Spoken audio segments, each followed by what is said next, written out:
जय माई के साथियों, आज चर्चा करते हैं कि कर्म बड़ा होता है या भाग्य बड़ा होता है।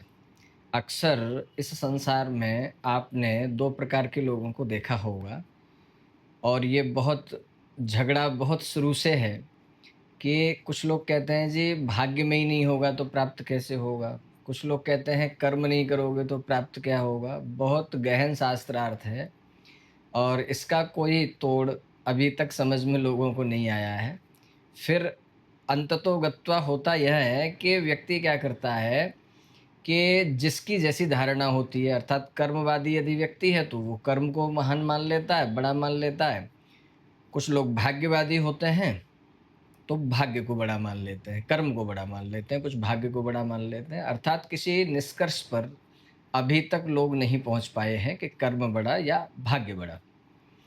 लेकिन एक चीज़ देखने में आती है, वह यह चीज़ है, आपने देखा होगा कि जितने भी 2, 4, 5% जो सफलतम लोग हैं, अगर उन्हें देखा जाए या सफलतम लोगों को अन्य को भी देखा जाए, तो उसमें बहुतायत मात्रा में लोगों का ये मानना है कि कर्म ही महान है।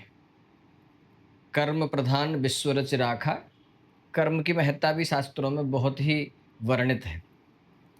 आइए इसमें एक चर्चा कर लेते हैं कि आखिर ऐसा है क्या? तो देखिए, इसकी व्यवस्था ऐसे चलती है कि क्या हमको कर्म ही करना चाहिए? क्या भाग्य को नहीं मानना चाहिए? नहीं, ऐसा नहीं है। दोनों ही चीज़ें समानांतर हैं, दोनों न बड़ी हैं, न छोटी हैं।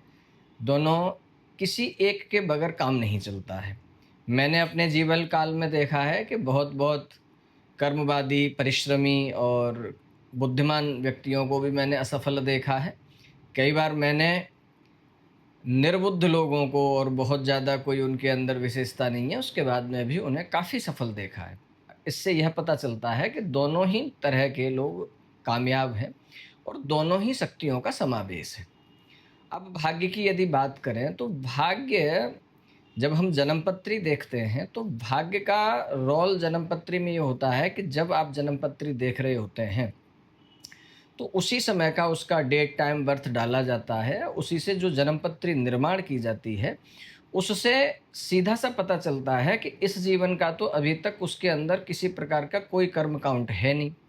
अर्थात पूर्व जन्म के जो उसके कर्म हैं, पूर्व जन्म की उसकी जो क्रियाकलाप, दिनचर्या जो भी रही होगी, जिस तरीके का उसने आचरण किया होगा, जिस तरीके का जीवन जिया होगा, तदनुसार इस जीवन में उसके ग्रह नक्षत्र उसके बर्थ चार्ट में पाए जाते हैं। अब उनका विश्लेषण करके व्यक्ति के बारे में इस जीवन में वह जानना चाहता है कि जी अब मैं क्या करूँगा? तो स्वाभाविक है कि जिन चीज़ों का आपने पूर्व में लंबे समय तक अनुसरण किया होता है, वह चीज़ें आपके अंतर्मन में समाविष्ट हो जाती हैं और वह आपकी चेतना से जुड़ जाती हैं।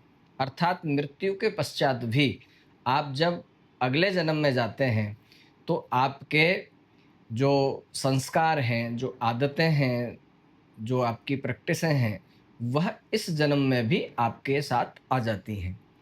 इस वजह से आप देखिएगा कि कई बार आपने देखा होगा कि कुछ बच्चे बड़े प्रारंभ से ही, जैसे भगवान रामचंद्र के जीवन की यदि चर्चा करें, तो भगवान रामचंद्र के जीवन में बाल्यकाल की जो लीलाएँ हैं, उनकी भी इतनी महत्ता है और इतनी विशेषताएँ हैं उसके बारे में कि उसका भी काफ़ी बालकांड में, रामायण में बहुत उत्तम वर्णन है। भगवान रामचंद्र जब छोटी उम्र के थे, तब उनके अंदर क्या-क्या विशेषताएँ थीं, जो एक सामान्य बच्चे में आम तौर पर नहीं होती।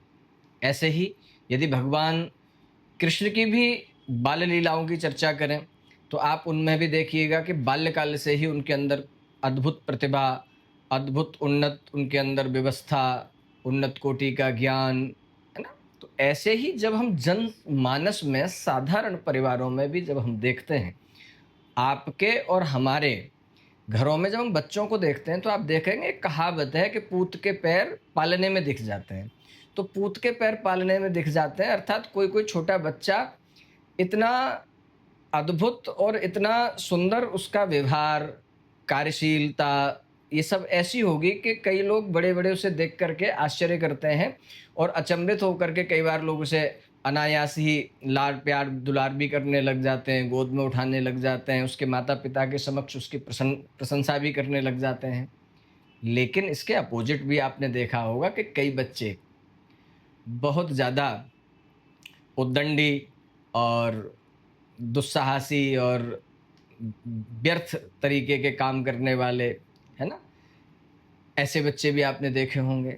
इसमें भी एक जो श्रीमद् भागवत में एक कहानी है जो धुंधगारी के ऊपर कही गई है कि धुंधगारी बचपन में जब पैदा हुआ था वो, तो पैदा होने के साथ ही इतने दुर्लक्षण उसके साथ थे कि छोटे-छोटे बच्चों को नोच लेना, काट लेना, उनको चोट पहुँचा देना, उनको जला देना, उनको धक्का दे देना। ऐसे बच्चे आज भी यह अगर आप थोड़ी-सी दृष्टि डालेंगे समाज में, तो यह सब चीज़ें आपने छोटे-छोटे मासूम बच्चों के अंदर देखी होंगी। यहाँ प्रश्न खड़ा हुआ कि ऐसा उस बच्चे के इन बच्चों में भिन्न-भिन्न इनके आचरणों में कैसे परिवर्तन आ गया?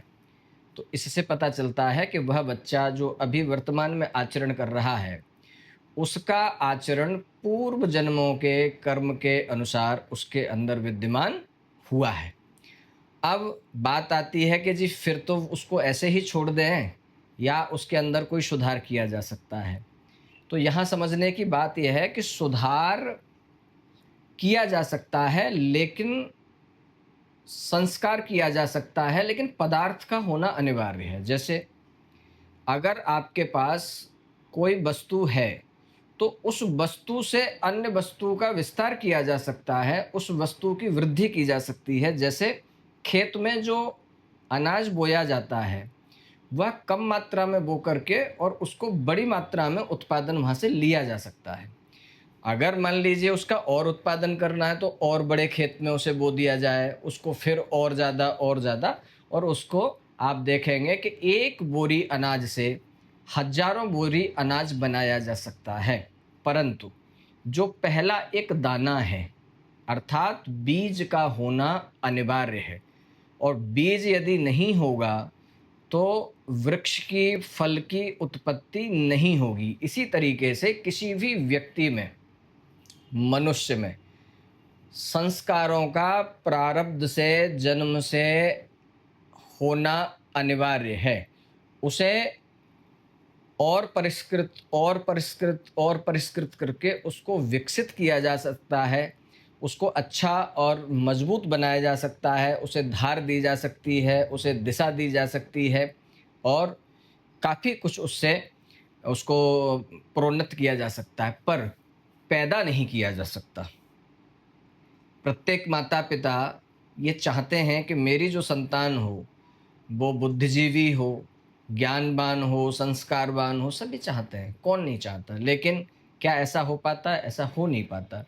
आप देखेंगे कभी-कभी कि काफ़ी संभ्रांत, पढ़े-लिखे, सुसज्जित, सुसंस्कृत परिवारों में भी कुछ ऐसे बच्चे पैदा हो जाते हैं, जो उस परिवार का से बिल्कुल मैच नहीं करते। ना वो पढ़ने में अच्छे होते हैं, ना ही वो संस्कारवान होते हैं, ना ही उनका आचार-विचार कुछ भी मैच नहीं करता।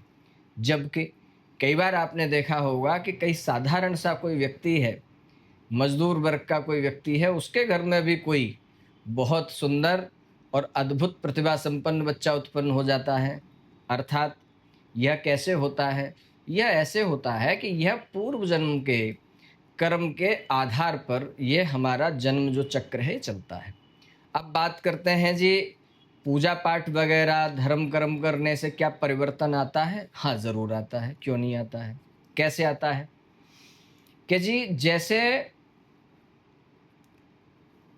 एनर्जी को यूज़ करने के लिए कोई पदार्थ का होना अनिवार्य है। जैसे मान लीजिए कि आपने कोई पूजा पाठ करी, जप, तप, यज्ञ, हवन सब किया, लेकिन करने के बाद यदि आपने बाकी का कर्म नहीं किया, अर्थात आप विश्राम में चले गए या आपने सोचा मैंने तो ढेर सारी पूजा कर डाली, अभिषेक कर डाला, दुर्गा सप्तशती का पाठ करता हूँ, नित्य हवन करता हूँ, नर तर्पण करता हूँ, श्राद्ध करता हूँ और बलवैष्णदेव करता हूँ, विभिन्न प्रकार की आप जो है उत्तम कोटि की दिनचर्या जीते हैं, परंतु फिर आप आराम में चले जाते हैं।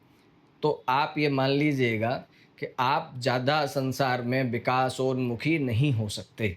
क्यों नहीं हो सकते? अगर ऐसा होता तो फिर भगवान कृष्ण तो साक्षात अर्जुन के रथ पर बैठे हुए थे, फिर अर्जुन को युद्ध करने की आवश्यकता क्यों पड़ी? अर्थात कर्म करना उतना ही अनिवार्य है जितना पूजा पाठ करना अनिवार्य होता है। तो पूजा पाठ क्या करता है कि जैसे आप देखा होगा आपने कि जब कोई व्यक्ति किसी अच्छे कार्य के लिए जाता है, आज के समाज में भी जब हम किसी शुभ कार्य के लिए निकलते हैं, कोई अच्छे कार्य के लिए निकलते हैं, कोई बिजनेस डील के लिए निकलते हैं, कोई परचेजिंग के लिए निकलते हैं, कोई रजिस्ट्री के लिए निकलते हैं, तो उस दिन शुभ परिवार में लोग जल्दी जग करके पूजा आराधना धूप दीप अपने इष्ट के सामने प्रार्थना माता पिता के चरण स्पर्श करके निकलते हैं। अभिप्राय क्या है? अभिप्राय है कि हम मंगल कार्य के लिए, अच्छे कार्य के लिए जा रहे हैं, तो वह हमारा बने। उस पूजा पाठ और चरण स्पर्श, इस आशीर्वाद से क्या हुआ कि आपके अंदर एक एनर्जी का संचार हुआ। लेकिन वह एनर्जी आपको यूजेबल जब होगी, जब आप घर से निकलेंगे और बाहर उसे क्रियात्मक रूप देंगे। अगर आपने क्रियात्मक रूप नहीं दिया, तो वह एनर्जी काम नहीं करेगी। जैसे व्यक्ति में युद्ध के समय या लड़ाई झगड़े में जो शस्त्र उपयोग होता है, गन जिसे बोलते हैं, बंदूक, तो उसमें जो बुलेट पड़ती है, मृत्यु बुलेट से होती है व्यक्ति की, परंतु उसको चलाने के लिए गन का होना आवश्यक है, बंदूक का होना आवश्यक है। यदि बंदूक नहीं होगी तो बुलेट काम नहीं करेगी। यदि किसी में फेंक करके आप ऐसे कारतूस मार देंगे तो व्यक्ति मर जाएगा? नहीं मरेगा। लेकिन यदि उसको बंदूक में डाल के ठीक से चला देंगे तो क्या होगा? व्यक्ति मर जाएगा। तो आपका जो कर्म है वह क्या है? वह गन है। और गन जितनी अच्छे लेवल की, जितने अच्छी टेक्नोलॉजी की होगी, वो फायर उतना ही अच्छा और सटीक करेगी। लेकिन यदि बुलेट ना हो तो गन काम कर जाएगी, तो भी गन काम कर जाएगी, नहीं करेगी। अर्थात क्या है, यह दोनों चीज़ें एक दूसरे की पूरक हैं। लोग क्या करते हैं कि जब वो ज्योतिष दिखाने आते हैं तो ऐसा माना जाता है, आपने देखा होगा कि ज्योतिष का आदिकाल से लोग विरोध भी करते हैं। ऐसा मानते हैं कि ज्योतिष माने पाखंड, ज्योतिष ये वो, इस तरीके से काफ़ी भ्रांतियां हैं। हों भी क्यों ना, क्योंकि काफ़ी कुछ भ्रांत तो है ही इस फील्ड में। आप देख ही रहे होंगे आजकल तो वह और भी ज़्यादा सोशल मीडिया के माध्यम से चरम पर पहुंच चुका है। परंतु मेरा ऐसा मानना है, शास्त्रों का भी ऐसा मानना है कि जो ज्योतिष है वह कर्मवादियों का विषय है। कर्मवादियों का विषय माने, ज्योतिष माने एक मैप, एक नेविगेशन। जैसे आप कहीं जाते हैं तो अपनी कार के अंदर, अपने मोबाइल के अंदर आप एक जो है मैप लगा लेते हैं, जिसके माध्यम से आपको वह रास्ता बताता है, जाम बताता है, ट्रैफिक बताता है। उसमें 3 प्रकार के जो है इंडिकेशन आते रहते हैं, और भी समय समय पर उसमें कैफ़ी तरीके के इंडिकेशन आते हैं, पेट्रोल पंप कहाँ है, रेस्टोरेंट कहाँ है, अन्य तरीके की सारी सुविधा जो है उसके अंदर इन्फॉर्मेशन आपको मिलती रहती है। ज्योतिष का यही रोल आपके जीवन में है कि आप कहीं जा रहे हैं और वहाँ आपको पहुँचना है, तो आप एक सही एस्ट्रोलॉजी के माध्यम से यदि अपने को प्लान कर लें, समझ लें, तो आपकी यात्रा सुखद और मंगलमय हो सकती है। किसी एक बहुत विद्वान व्यक्ति ने मुझे कहा था कि यदि व्यक्ति अपने जीवन में ज्योतिष और आयुर्वेद का ज्ञान थोड़ा-सा भी कर लेता है, तो जीवन सरल हो जाता है। सरल माने, जैसे आपको अगर आयुर्वेद का थोड़ा बहुत ज्ञान है, आपको पता लगा रात को सर में दर्द हो गया या आपको सर्दी लग गई, आपने सुबह आयुर्वेद के अनुसार कुछ औषधि ले ली, गर्म पानी पी लिया, नींबू डाल के पानी पी लिया, आप आराम में आ गए। इसी प्रकार से यदि आपको ज्योतिष का ज्ञान है, तो ज्योतिष के ज्ञान से आप क्या कर लेंगे, आप पता कर लेंगे, आज मैं जहाँ जा रहा हूँ, वह जाने का सही दिशा है कि नहीं है, सही नक्षत्र है कि नहीं है, सही लग्न है कि नहीं है, मैं आज जहाँ जा रहा हूँ, वहाँ मेरा काम बनेगा कि नहीं बनेगा, आज बार कौन-सा है, तिथि कौन-सी है, नक्षत्र कौन-सा है, और यह जो व्यवस्था है, ये सभी जगह लगभग-लगभग चलती है। आपने सुना होगा कि अमावस्या तिथि में जो बच्चे उत्पन्न होते हैं वह अच्छे नहीं माने जाते। क्यों नहीं माने जाते? क्योंकि उन बच्चों का चंद्रमा वीक आता है। जिसका चंद्रमा वीक होगा उसको मानसिक प्रॉब्लम होगी। तो विद्वानों ने बहुत सोच समझ के यह निर्णय भी किया है मुहूर्त शास्त्र में कि जहाँ गर्भाधान संस्कार है, बच्चा उत्पन्न करने की जो क्रिया है, उसका निषेध भी ग्रहण काल में और अमावस्या काल आदि में किया गया है। तो सोच समझ के ये सब व्यवस्थाएं की गई हैं। अतः निष्कर्ष यह निकलता है कि आप पूजा पाठ करें, हवन करें, यज्ञ करें, साधना करें, मंत्र जाप करें, परंतु केवल यही न करते रहें। इसको करने के पश्चात आप उसको कर्म में बदलें, अर्थात परिश्रम करें, मेहनत करें, अर्थोपार्जन के लिए प्रयत्न करें, सामाजिक व्यवस्थाओं के लिए प्रयत्न करें और समाज व्यवस्था के लिए निकलें, घर से परिश्रम करें। और जब ऐसा आप करेंगे तो आपने देखा होगा प्राचीन समय में भी कि कोई युद्ध या कोई विशेष कार्य के लिए जब कोई राजा महाराजा जाता था, जैसे एक उदाहरणार्थ जब राम और रावण का युद्ध हुआ तो भगवान रामचंद्र ने भी भगवान शिव की आराधना समुद्र तट पर की थी और उसके पश्चात युद्ध का प्रारंभ किया था। तो ऐसे ही दोनों ही चीज़ें आवश्यक हैं और इसको विषय को ज़रूर आप अपने जीवन में परिलक्षित करेंगे, इस पर ध्यान देंगे तो आप देखेंगे कि आपके जीवन में पूजा पाठ का जो परिणाम है वो प्रैक्टिकल होने लगा। अर्थ बढ़ेगा, धन बढ़ेगा, वैभव बढ़ेगा, यश बढ़ेगा, सम्मान बढ़ेगा, कीर्ति बढ़ेगी, सब बढ़ने लग जाएगा। बढ़ेगा कब? जब आप उसे क्रिया में परिणित करेंगे।